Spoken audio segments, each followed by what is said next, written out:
जुहार Behera family blog को आपण मानक स्वागत। गुड मॉर्निंग समस्त को। सकाल सकाल आदेश तार स्कूल बाहरी पड़ेगा। तापर मु मोर गाधे मो कम सारी ठाकुर पूजा करने बाहरी पड़ली।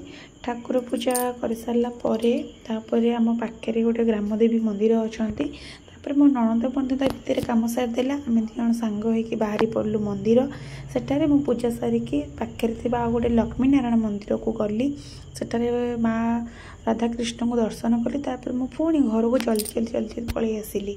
नेक्स्ट तापर आमर आज जेहतु आश्विन मास चलती रास्ता पणा दि जाए मंगला माँ को पणा देलु समस्ते मिसिकी। आमर टिके समय रेस्ट नालापर मु इवनिंग रे खाइली परोटा को बिना प्याज रसुण कोबी तरकारी। देन राति मुझे पोटल आलू भजा।